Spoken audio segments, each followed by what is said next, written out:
বাংলা নিউজে আপনাকে জানাচ্ছি স্বাগত। এখন শুনবেন সংবাদ শিরোনাম। আমাদের সংবাদটি যদি ভালো লাগে লাইক কমেন্ট শেয়ার দিয়ে জানিয়ে দিন আপনার মতামত। ইরানের হাসি বেশি দিন থাকবে না, নতুন হুমকি ট্রাম্পের। আলোচনার অর্থ আত্মসমর্পণ নয়, নিজেদের স্বার্থ রক্ষা জানিয়েছেন ইরান। যুদ্ধবিরতির মধ্যেও লেবাননে ইসরায়েলি হামলা, নিহত 51। নেতানিয়াহুর পদত্যাগ দাবিতে ইসরায়েলদের বিক্ষোভ। বিদেশি হামলায় কিম নিহত হলে পারমাণু হামলা চালাবে উত্তর কোরিয়া। শান্তি আলোচনা নিয়ে অনিশ্চয়তায় ফের বাড়ল তেলের দাম। যুদ্ধ বন্ধে ইরানের প্রস্তাবকে একেবারেই অগ্রহণযোগ্য বললেন ট্রাম্প। মার্কিন প্রস্তাবের কড়া জবাব, হরমুজের পূর্ণ নিয়ন্ত্রণ ও ক্ষতিপূরণ চায় ইরান। ইসরায়েলি কারাগারে ফিলিস্তিনি নারীদের উপর চলছে নীরব গণহত্যা। হরমুজ প্রণালীতে পণ্যবাহী জাহাজে হামলায় দক্ষিণ কোরিয়ার তীব্র নিন্দা। যুদ্ধ বন্ধ ও সম্পদ হস্তান্তরের দাবি জানিয়েছে ইরান। আমি বলিনি ইরান যুদ্ধ শেষ হয়ে গেছে জানিয়েছেন ট্রাম্প। ইরানের হাসি বেশি দিন থাকবে না, নতুন হুমকি ট্রাম্পের। মার্কিন প্রেসিডেন্ট ডোনাল্ড ট্রাম্প আবারও ইরানকে লক্ষ্য করে কড়া ভাষায় হুঁশিয়ারি দিয়েছেন। তিনি বলেছেন, কয়েক দশক ধরে ইরান যুক্তরাষ্ট্র ও বিশ্বের সঙ্গে খেলছে এবং বিষয়টি আর সহ্য করা হবে না। রবিবার নিজের সামাজিক যোগাযোগ মাধ্যম ট্রুথ সোশ্যালে দেয়া এক পোস্টে ট্রাম্প লিখেন, ইরান গত ৪৭ বছর ধরে যুক্তরাষ্ট্র এবং বিশ্বের সঙ্গে খেলছে, বিলম্ব করছে, সময় নিচ্ছে। তিনি অভিযোগ করেন, তেহরান এখন যুক্তরাষ্ট্রকে নিয়ে হাসাহাসি করছে। তবে সাম্প্রতিক শান্তি প্রস্তাবের বিষয়ে ইরানের সম্ভাব্য প্রতিক্রিয়া নিয়ে ট্রাম্প সরাসরি কিছু বলেননি। ফলে কূটনৈতিক পরিস্থিতি কোন দিকে যাচ্ছে সে বিষয়ে অনিশ্চয়তা থেকেই যাচ্ছে। বিশ্লেষকদের মতে এই বক্তব্য এমন সময় আসলো যখন দুই দেশের মধ্যে উত্তেজনা আগে থেকে চরমে। সাম্প্রতিক সংঘাত পরবর্তী আলোচনার অচলাবস্থার মধ্যে এ ধরনের বক্তব্য পরিস্থিতিকে আরও জটিল করে তুলতে পারে। আলোচনার অর্থ আত্মসমর্পণ নয়, নিজেদের স্বার্থ রক্ষা জানিয়েছেন ইরান। পাকিস্তানের মাধ্যমে আলোচনার জন্য খসড়া প্রস্তাব পাঠিয়েছে তেহরান। তবে ওয়াশিংটনের সঙ্গে আলোচনায় ইরানের অধিকার রক্ষার জন্য আত্মসমর্পণ করা নয় বলে জানিয়েছেন দেশটির প্রেসিডেন্ট মাসুদ পেজেশকিয়ান। রবিবার 10 মে দেশটির রাষ্ট্রীয় সংবাদ সংস্থা ইরনার মাধ্যমে প্রকাশিত এক বিবৃতিতে পেজেশকিয়ান বলেন, যদি সংলাপ বা আলোচনার কোনো কথা হয় তার মানে আত্মসমর্পণ বা পিছু হটা নয়, বরং এর লক্ষ্য হল ইরানি জাতির অধিকার সুরক্ষিত করা এবং জাতীয় স্বার্থকে জোরালোভাবে রক্ষা করা। যুক্তরাষ্ট্র ইসরায়েল যুদ্ধের সময় শ্রেষ্ঠ ক্ষয়ক্ষতি পুনর্গঠনের জন্য গঠিত টাস্ক ফোর্সের এক বৈঠকে তিনি অঙ্গীকার করেন, ইরান কখনোই শত্রুর সামনে মাথা নত করবে না। অন্যদিকে দেশটির সংসদের নিরাপত্তা কমিটির সদস্য ইব্রাহিম রেজাই পোস্ট করেছেন, সময় আমেরিকানদের বিপক্ষে যাচ্ছে। বেপরোয়াভাবে কাজ না করে তাদের চোরাবালিতে থেকে বেরিয়ে আসাই তাদের স্বার্থ হওয়া উচিত। রেজাই বলেন, সবচেয়ে ভালো বিকল্প হলো আত্মসমর্পণ করা এবং ছাড় দেয়া। আপনাদের অবশ্যই নতুন আঞ্চলিক ব্যবস্থার সঙ্গে মানিয়ে নিতে হবে। সংসদের কঠোরপন্থী ডেপুটি স্পিকার আলী নিকশাদ বলেছেন, যুক্তরাষ্ট্র একটি মহান ও শক্তিশালী ইরানের বিরুদ্ধে তাদের ভাগ্য পরীক্ষা করার সিদ্ধান্ত নিয়েছে এবং এখন আপনাদের এর পরিণতি মেনে নিতে হবে। যুদ্ধবিরতির মধ্যেও লেবাননে ইসরায়েলি হামলায় নিহত 51। যুদ্ধবিরতির মধ্যেও লেবাননে হামলা অব্যাহত রেখেছে ইসরায়েলি বাহিনী। লেবাননের স্বাস্থ্য মন্ত্রণালয় জানিয়েছে, সবশেষ শনিবার দেশটির বিভিন্ন জায়গায় ইসরায়েলের একাধিক জোরালো হামলায় মোট 51 জন নিহত হয়েছেন, যার মধ্যে 2 জন স্বাস্থ্যকর্মী রয়েছেন।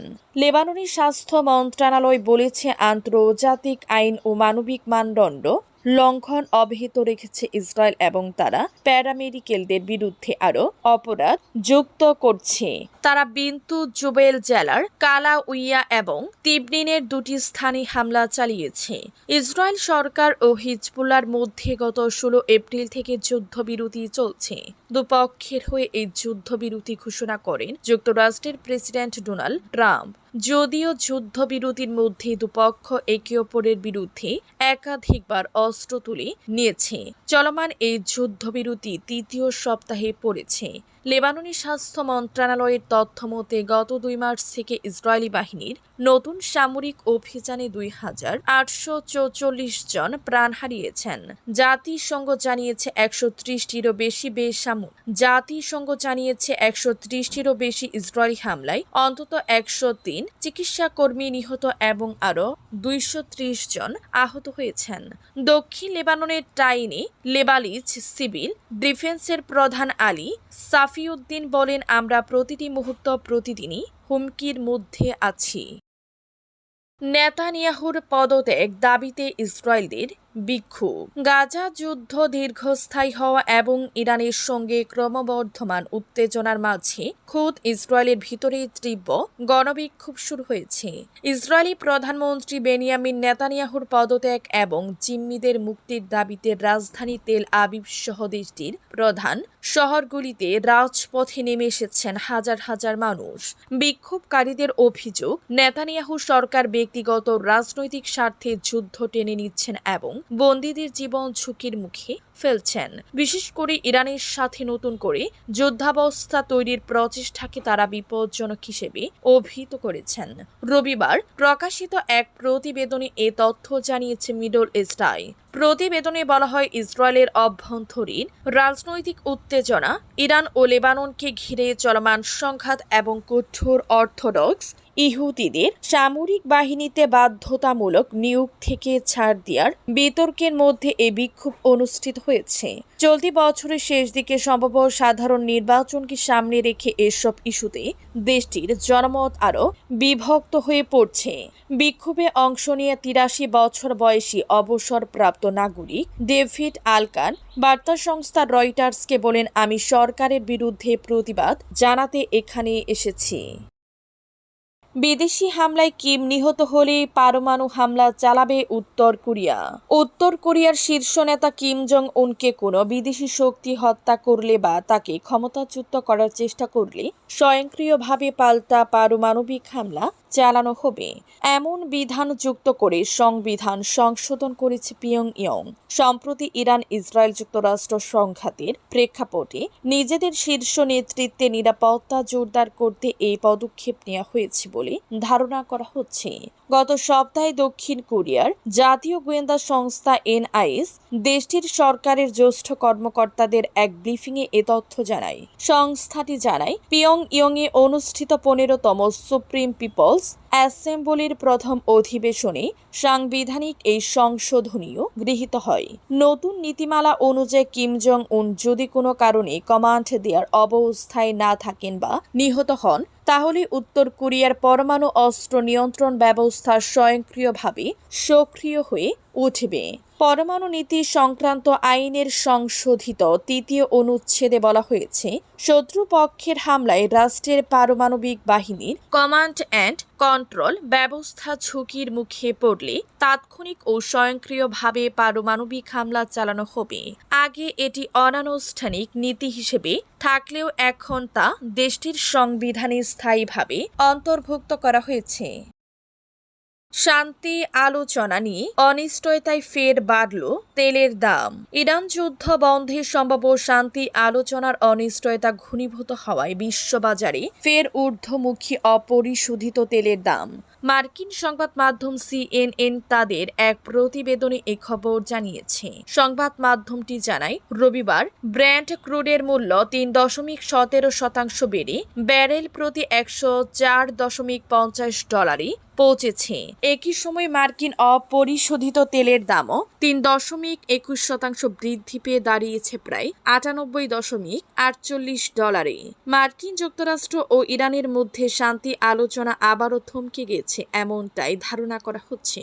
এতে মধ্যপ্রাচ্যের গুরুত্বপূর্ণ সমুদ্রপথ হরমুজ প্রণালী দিয়ে তেল পরিবহন করে নাগাদ পুরোপুরি স্বাভাবিক হয়ে তা নিয়ে নতুন করে অনিশ্চয়তা ও উদ্বেগ তৈরি হয়েছে। জাতিসংঘে নিযুক্ত মার্কিন রাষ্ট্রদূত মাইক ওয়ালটস ফক্স নিউজ সানডেকে বলেছেন, যুক্তরাষ্ট্র তাদের সর্বশেষ প্রস্তাবে একটি অত্যন্ত স্পষ্ট রেড লাইন বা চূড়ান্ত সীমা নির্ধারণ করে দিয়েছে। ইরান যুক্তরাষ্ট্রে সে প্রস্তাবের জবাব দিলে প্রেসিডেন্ট ডোনাল্ড ট্রাম্প সেটাকে পুরোপুরি অগ্রহণযোগ্য বলে উড়িয়ে দিয়েছেন। যুদ্ধ বন্ধে ইরানের প্রস্তাবকে একেবারে অগ্রহণযোগ্য বললেন ট্রাম্প। যুক্তরাষ্ট্রের দেয়া প্রস্তাবের বিপরীতে যুদ্ধ বন্ধে ইরানের দেয়া জবাব রোববার প্রত্যাখ্যান করেছেন প্রেসিডেন্ট ডোনাল্ড ট্রাম্প। এর আগে মধ্যস্থতাকারী দেশ পাকিস্তানের মাধ্যমে নিজেদের জবাব দিয়েছিল তেহরান। কোনো বিস্তারিত তথ্য না দিয়ে নিজের মালিকানাধীন সামাজিক যোগাযোগ মাধ্যম ট্রুথ সোশ্যালে ট্রাম্প লিখেছেন, আমি মাত্রই ইরানের তথাকথিত প্রতিনিধিদের পাঠানো জবাবটি পড়লাম। এটি আমার পছন্দ হয়নি, পুরোপুরি অগ্রহণযোগ্য। ইরানের রাষ্ট্রীয় টেলিভিশনের বরাতে রাষ্ট্রীয় গণমাধ্যমগুলো জানিয়েছে, তেহরানের দেয়া জবাবে সব ফ্রন্টে যুদ্ধ বন্ধ করা, বিশেষ করে লেবানন পরিস্থিতি এবং হরমুজ প্রণালী দিয়ে জাহাজ চলাচলের নিরাপত্তার উপর গুরুত্ব দেওয়া হয়েছে। তবে গুরুত্বপূর্ণ এই সমুদ্র পথটি কিভাবে বা কখন পুনরায় খুলে দেওয়া হতে পারে সে বিষয়ে কোনো ইঙ্গিত দেওয়া হয়নি।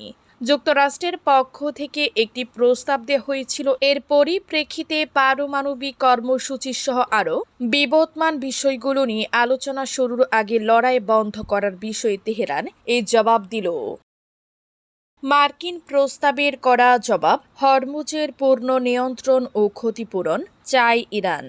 যুদ্ধ অবসানে যুক্তরাষ্ট্রে দেয়া প্রস্তাবের জবাবে ইরান পাল্টা প্রস্তাব দিয়েছে বলে জানিয়েছে দেশটির রাষ্ট্রীয় গণমাধ্যম। এতে অবরুদ্ধ হরমুজ প্রণালীর উপর নিজেদের পূর্ণ নিয়ন্ত্রণ, সার্বভৌমত্বের স্বীকৃতি এবং ক্ষতিপূরণ দাবি করা হয়েছে। সোমবার ভোরে ইরানের সম্প্রচার মাধ্যম IRIF জানায়, পাল্টা প্রস্তাবে ইরানের জব্দ করা সম্পদ মুক্ত করার পাশাপাশি সব ধরনের নিষেধাজ্ঞা প্রত্যাহারের দাবিও অন্তর্ভুক্ত রয়েছে। রয়টার্সের প্রতিবেদনে ইরানের রাষ্ট্রীয় টেলিভিশনের বরাত দিয়ে বলা হয়, লেবানন সহ বিভিন্ন ফ্রন্টে চলমান সংঘাতের অবসানও চেয়েছে তেহরান। তবে দেশটির রাষ্ট্রীয় গণমাধ্যমে প্রকাশিত প্রতিবেদনে এখন পর্যন্ত ইরানের পরমাণু কর্মসূচি নিয়ে কোনো উল্লেখ করা হয়নি। পাকিস্তানের মাধ্যমে যুক্তরাষ্ট্রের কাছে পাঠানো ইরানের এই পাল্টা প্রস্তাবকে এরই মধ্যে সম্পূর্ণ অগ্রহণযোগ্য বলে প্রত্যাখ্যান করেছেন মার্কিন প্রেসিডেন্ট ডোনাল্ড ট্রাম্প। ইসরায়েলি কারাগারে ফিলিস্তিনি নারীদের উপর চলছে নীরব গণহত্যা। ইসরায়েলি কারাগারে ফিলিস্তিনি নারী বন্দীদের উপর নির্যাতন আর কোনো বিচ্ছিন্ন ঘটনা নয়। ফিলিস্তিনি বন্দী সমিতির দাবি, এটি এখন একটি পরিকল্পিত নীতিতে পরিণত হয়েছে। সমিতিটির দেয়া সাম্প্রতিক তথ্য অনুযায়ী গত মার্চ ও এপ্রিল মাসে কেবল দামন কারাগারের নারী ব্লকে অন্তত 10টি পৃথক অভিযান চালিয়েছে ইসরায়েলি কারা বাহিনী। এই অভিযানগুলিতে নারী বন্দীদের উপর শারীরিক ও মানবিক নির্যাতনের চরম সীমা লঙ্ঘন করার অভিযোগ উঠেছে। ফিলিস্তিনি ও ইসরায়েলি মানবাধিকার সংস্থাগুলোর মতে বর্তমানে 9,400 জনেরও বেশি ফিলিস্তিনি ইসরায়েলি কারাগারে বন্দী রয়েছেন। এর মধ্যে 88 জন নারী বন্দীর অধিকাংশকে দামন কারাগারে, বাকিরা আটক ও জিজ্ঞাসাবাদ কেন্দ্রে রয়েছে। ফিলিস্তিন বন্দী সমিতি বলছে, বেশিরভাগ নারী বন্দীকে কথিত উস্কানি অথবা গোপন ফাইলের ভিত্তিতে কোনো সুনির্দিষ্ট অভিযোগ ছাড়াই প্রশাসনিক আটকাদেশে কারাবন্দী করা হয়েছে। সম্প্রতি দামন কারাগার থেকে মুক্তি পাওয়া নারীদের বেশ কয়েকজনের শরীরে আঘাতের চিহ্ন দেখা গেছে। হরমুজ প্রণালীতে পণ্যবাহী জাহাজে হামলায় দক্ষিণ কোরিয়ার তীব্র নিন্দা। হরমুজ প্রণালীতে একটি কোরীয় পণ্যবাহী জাহাজে হামলার ঘটনায় তীব্র নিন্দা জানিয়েছে দক্ষিণ কোরিয়া। এই হামলার ঘটনাকে গুরুতর হিসেবে উল্লেখ করে প্রয়োজনীয় পদক্ষেপ নেয়ার কথা জানিয়েছে দেশটির প্রেসিডেন্টের দপ্তর ব্লো হাউজের এক জ্যেষ্ঠ কর্মকর্তা সাংবাদিকদের জানান, ইতোমধ্যে জাহাজটির ক্ষয়ক্ষতি পরীক্ষা শুরু করেছে দক্ষিণ কোরিয়ার বিশেষজ্ঞ দল। প্রাথমিকভাবে তারা জাহাজের পিছনের বাম দিকের অংশে ক্ষতির চিহ্ন শনাক্ত করেছে। কাতার ভিত্তিক সংবাদ মাধ্যম আল জাজিরা জানিয়েছে, গত সপ্তাহে এই ঘটনাটি ঘটে বিশ্বের অন্যতম গুরুত্বপূর্ণ ও ব্যস্ত নৌপথ হরমুজ প্রণালীতে। সেখানে নামু নামক পানামার পতাকাবাহী কার্গো জাহাজে বিস্ফোরণ ঘটে এবং পরে আগুন ধরে যায়। জাহাজটি পরিচালনা করছিল দক্ষিণ কোরিয়ার শিপিং কোম্পানি HMM। ঘটনার পর জাহাজে বড় ধরনের ক্ষয়ক্ষতি হয়েছে কিনা তা নিয়ে তদন্ত চলছে। দক্ষিণ কোরিয়া সরকার জানিয়েছে, পরিস্থিতি নিবিড়ভাবে পর্যবেক্ষণ করা হচ্ছে। ঘটনার পিছনের কারণ ও দায়ীদের শনাক্ত করতে আন্তর্জাতিক সহযোগিতাও খতিয়ে দেখা হচ্ছে। এদিকে শক্তপক্ষের নৌযান মোকাবেলায় হরমুজ প্রণালীতে দেশীয় প্রযুক্তিতে নির্মিত হালকা প্রকৃতির বিষয়ে সাবমেরিন মোতায়েন করেছে ইরানের নৌবাহিনী।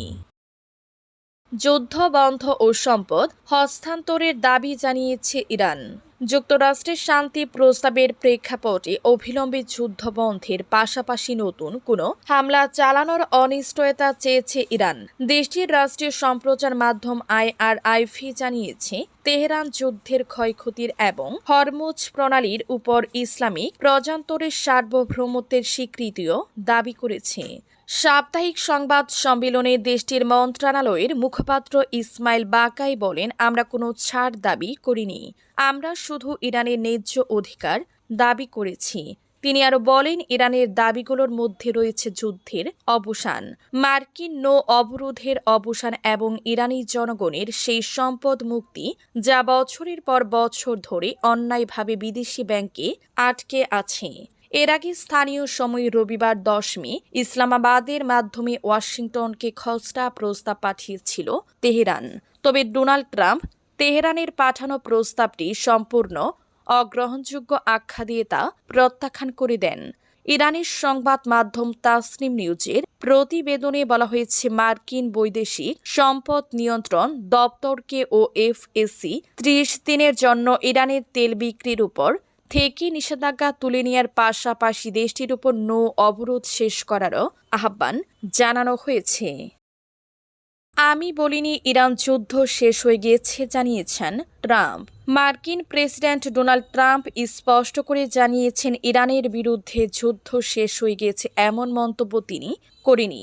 রবিবার মার্কিন টেলিভিশন নেটওয়ার্ক ABC-কে দেয়া এক সাক্ষাৎকারে ট্রাম্প একথা বলেন। ইরানের সমৃদ্ধ ইউরেনিয়ামের মজুদ জব্দ করার বিষয়ে তিনি বলেন, আমরা কোনো এক সময় সেটি পেয়ে যাব, আমরা যা চাইব তাই। এর উপর আমাদের নজরদারি রয়েছে। ট্রাম্প বলেন, ইরানের উচ্চমাত্রায় সমৃদ্ধ ইউরেনিয়াম এখনও দেশটির পারমাণবিক স্থাপনায় ধ্বংসস্তূপের নিচে থাকতে পারে, তবে সেটি নিয়ে উদ্বিগ্ন নয় যুক্তরাষ্ট্র। তিনি আরও বলেন, পুরো বিষয়টি মার্কিন সামরিক বাহিনীর নজরদারিতে রয়েছে। ইউরেনিয়ামের কাছে কেউ যাওয়ার চেষ্টা করলে তাকে উড়িয়ে দেয়া হবে বলেও সতর্ক করেন তিনি। ইরানের বিরুদ্ধে যুদ্ধ শেষ হয়ে গিয়েছে কিনা এমন প্রশ্নের উত্তরে ট্রাম্প বলেন, আমি বলিনি ইরানের বিরুদ্ধে যুদ্ধ শেষ হয়ে গেছে। আমি বলেছি তারা পরাজিত হয়েছে, কিন্তু তার মানে এই নয় যে তাদের বিরুদ্ধে কাজ শেষ। আমরা আরও 2 সপ্তাহ সেখানে থাকতে পারি এবং প্রতিটি লক্ষ্যবস্তুতে আঘাত আনতে পারি। তিনি আরও বলেন, আমাদের কিছু নির্দিষ্ট লক্ষ্য ছিল এবং আমরা সম্ভবত সেগুলোর 70% অর্জন করেছি।